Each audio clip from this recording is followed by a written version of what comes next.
things we teachers do. I'm now currently holding a chewed gum in my hand. Okay, I'm Mrs. Owen, in case you haven't met me yet, kindergarten through 6th grade music teacher. We're super excited about tonight's concert, The Adventures of Lewis and Clark. The band was already a fantastic start to the evening, and we're going to top it off with this musical play for you. This year marks the 210th anniversary of Lewis and Clark's expedition, and I actually did this show 10 years ago, I believe, when it was the 200th anniversary, and this year's seniors actually did this play when they were in elementary school, so if there's any seniors, you might recognize this play. Mr. Johnson has already done a really nice job introducing the concert, and I'm just going to get off the microphone here, but I want to tell you one thing. At the end of the concert, when we are dismissing, we're going to let the students leave the stage first, if we could, and then you can pick your students up after that. But sit back, relax, it's going to be awesome. Enjoy the air conditioning.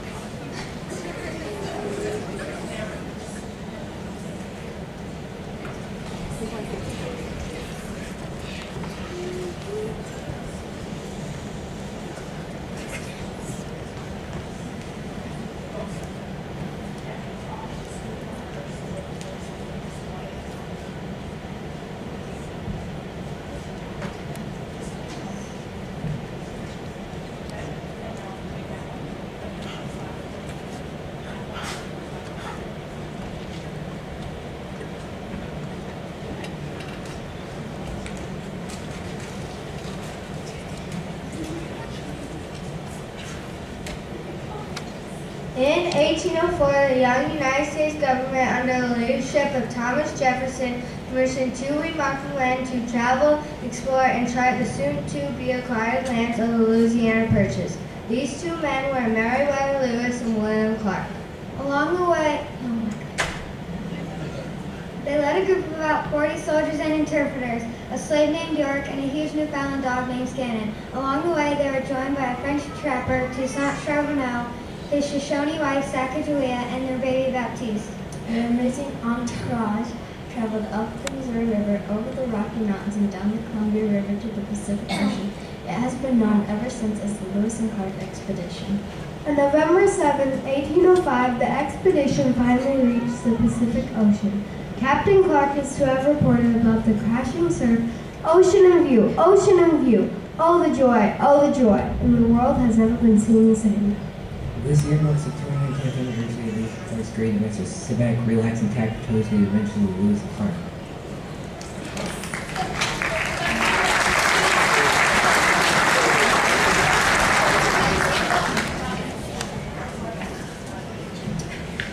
Thank you everyone for your warm and enthusiastic reception. The name of my report is Every Single Day in the 3-year-long expedition of Captain Meriwether Lewis and Captain William Clark. I'm sure you'll find it fascinating as well as lengthy. Thorough. On the first day of their expedition, the two young explorers woke up. Then they washed up for breakfast. Then they ate their breakfast. Then they did the dishes. Then they cooked their lunch. Then they ate their lunch. Their lunch was good. It was made up of venison, berries, potatoes. Quiet! I'm trying to give a report in here. How rude. Who could this be anyway? We're back! What's going on in here? We're back! We're back! We're back! We're back! Back? Back for what? Who are you? We are Lewis and Clark. That's Clark and Lewis. We're back from the expedition. Yeah, we made it to the Pacific Ocean and back in just 2.5 years. We would have been here sooner, but the last in our mouths was pissed. Yeah, the traffic on the Missouri River was unbelievable. Yeah, it was. Wait just a minute. Wait just a long minute. The expedition of Lewis and Clark? That's Clark and Lewis. Don't try to confuse me, mister. I happen to know that the expedition of Lewis and Clark happened almost 200 years ago, from the years 1804 to 1806. Wow, I guess the last in our mouths is harder than I thought. You can't be the Lewis and Clark. Do you think we could be the Clark and Lewis? Well, I don't see how. Well, I'm quite certain that I'm Meriwether Lewis, the person commissioned by President Thomas Jefferson to lead the expedition. Yes, he sure is, and I know I'm William Clark, the other captain that was asked to make the trip. And I'm sure, no, the clumsy guy interpreter. At least, I think I am. Am I? Sacagawea, the guy for the group and Charbonneau's wife. Oh, yeah. Oh, yes, I have a wife. I had a wife for like a... Oh, brother. I'm certain I'm slave made a trip. They call me York. Ruff, I'm the dog. Skinning, could you tell? Yeah, he's the dog, all right. No doubt about it. I'm so confused. My research is sure to come under intense scrutiny if what you're telling me is true. Research? Yes, you see, I was supposed to give a report to the class about Lewis and Clark. That's... Yeah, I know. Clark and Lewis, Lewis and Clark, whatever. I don't care if you're Garfunkel and Simon. It says right here that you've been home since 1806. Now, why should anyone believe anything I say? Don't get upset, little girl. We'll explain the whole thing to you. Yeah, we can give you a first-hand account of our trip. It was wonderful. It was eventful. It was eye-opening. It was rough. Tell her all about it. Hit it, fellas.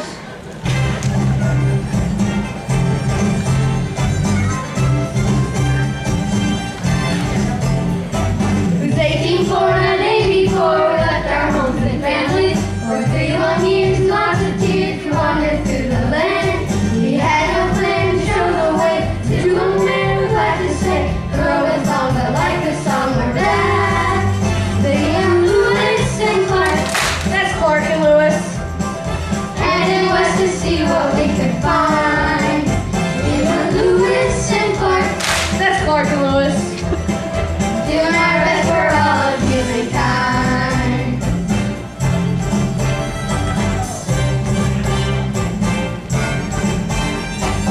Headed out of St. Louis and up the wide Missouri, sent by Thomas Jefferson to see what they could see. Do their best to see the West. They couldn't wait, they couldn't rest. They will wait for new discoveries.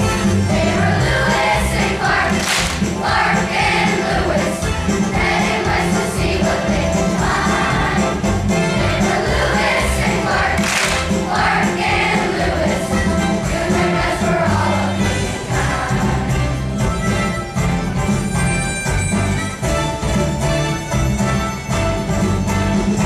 You're 47 men and all the guys that go Joea. A game of your great big dog, you don't think Charlie know. Feel the switch and crew, guns and gifts that you can use. No one knew exactly where they go. They were Lewis and Clark, Clark and Lewis, heading west to see what they could find. They were Lewis and Clark, Clark and Lewis, doing their best for all of humankind. Doing their best for all of humankind. We're back!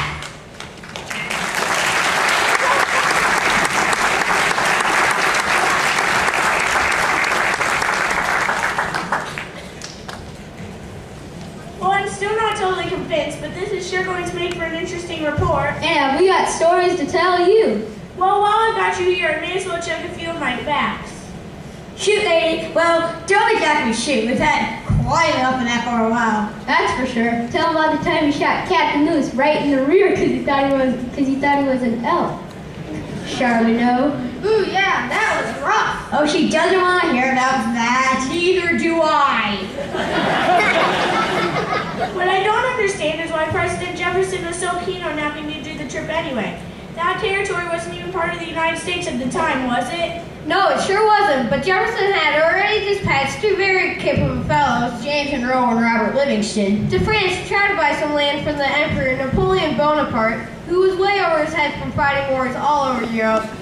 Not that over his head was very high, but frankly, my dear, he was pretty well broke. Sounds like a great time for a deal, my dear. Look over there! We better go. He's the guy, you know. Gentlemen, all eyes, all hopes are now fixed on you. On this event of this mission depends on the future destinies of this republic. No kidding, Mr. President. Gee, Heavy stuff, isn't it? really rough.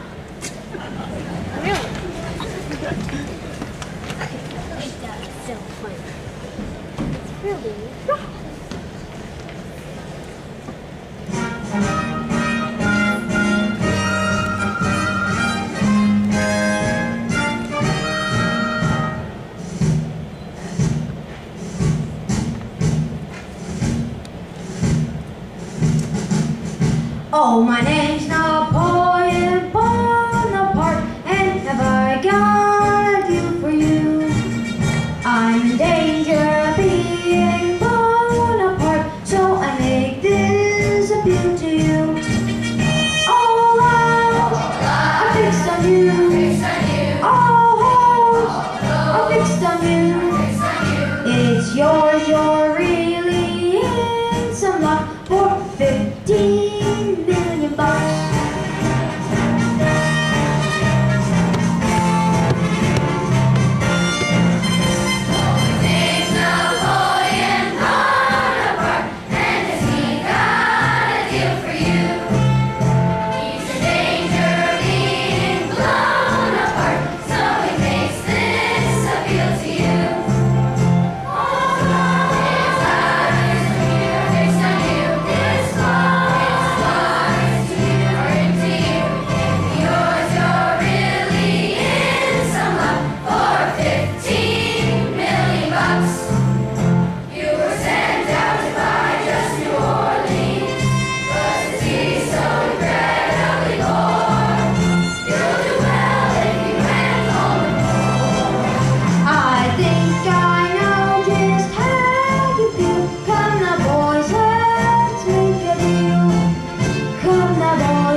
By a lot more than they originally intended.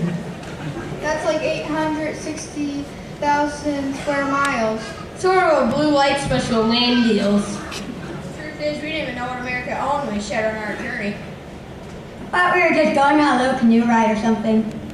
Many Americans had some strange ideas about ownership at that time in our history. You can say that again. Well, let's get back to the trip itself. So you headed out of St. Louis in a couple of canoes and a couple of keelboats. Was the trip everything you hoped it would be? Are you kidding? Usually adventure of a lifetime. It was spectacular. It was so enlightening. What trip? It was free. It was magnificent. It was glorious. It was stupendous. Wait, stop, hold it. I can't believe I'm hearing this, and I'm known to have some pretty good ears. Good grief, fellas. Give me some music. Now, baby, let me give it to you straight. From one to the entire trip from 4 little claws and 100 sides. They can tell you this great adventure full of romance, excitement, and thrills. But let me just tell you right now, that no matter what they say, no matter how they say it, the truth that matters is the whole doggone trip was positively, absolutely, undeniably, rough.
does sound rough. No kidding, lady. Well, skiing is right to a certain degree. It could be a pretty trying adventure at times, with miserable weather, wild animals, and trying to keep the native population from doing us in. What about those native populations? What was their reaction to you visiting their land? Why do you ask Sacagawea those questions? She probably knows the best answers. Oui, she's the guy, you know. And your wife. Oh, wait, what? Oh, yes, wow. I never would have made it without Sacagawea her skills as guide and interpreter. Sacagawea, how did your people respond to their people from the east?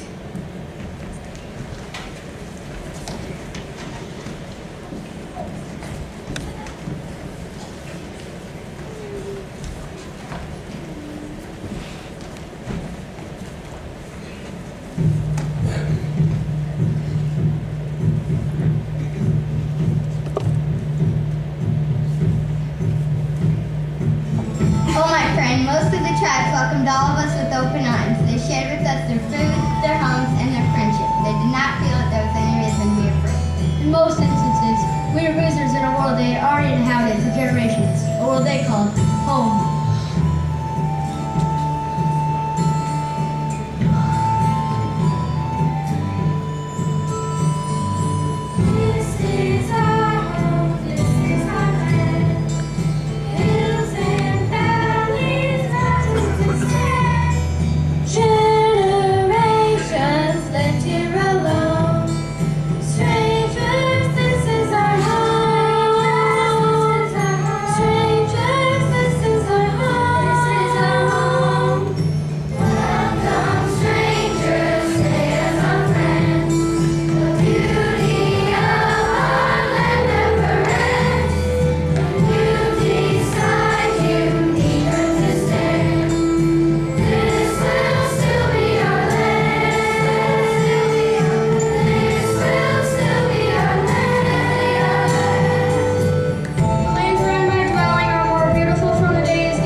beginning to see Native Americans in a whole new way. But my big question is, how did you really know where you were going out there in the wilderness? It was rough. Quiet, Scannon.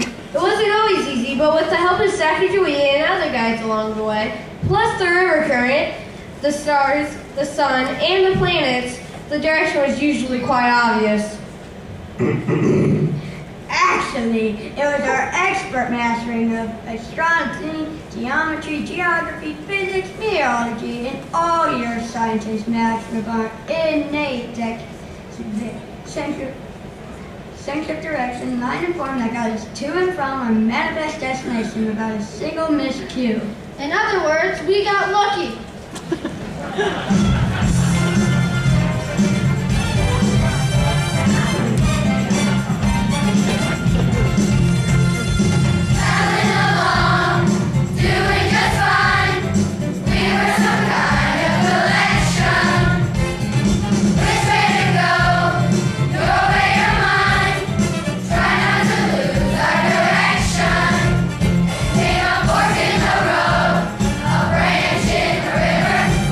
In the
York, how about you? How did it feel for you to be so far away from home? I've always been a long way from home, miss. Out in the west in a whole new land, I think I felt more free than I ever have.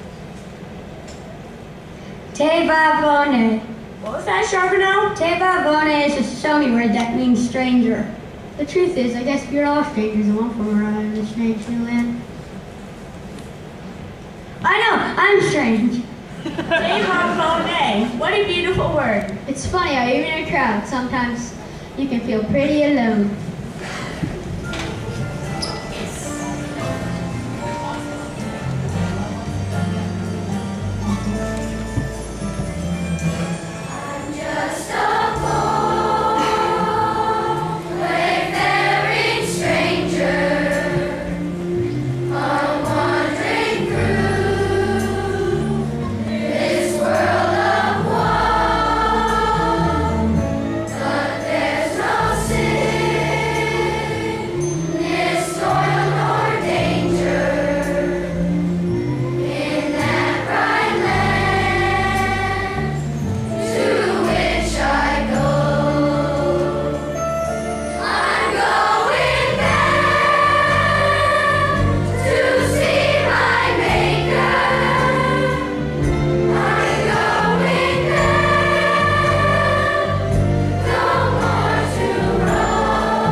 Yes, indeed, there were times like that. Like when we thought the sewer were going to do us all in. Or when we nearly froze to death when we spent in the minivan.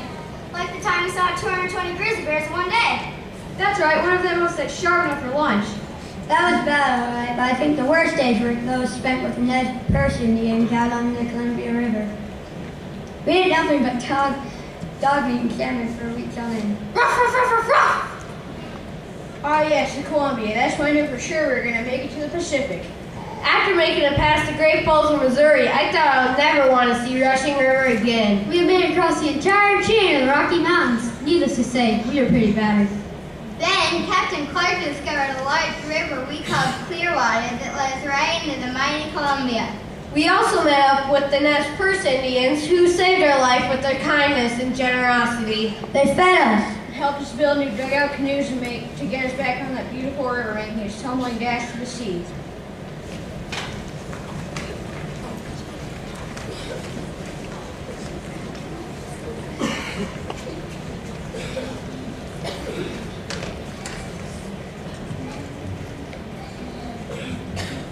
Thank you.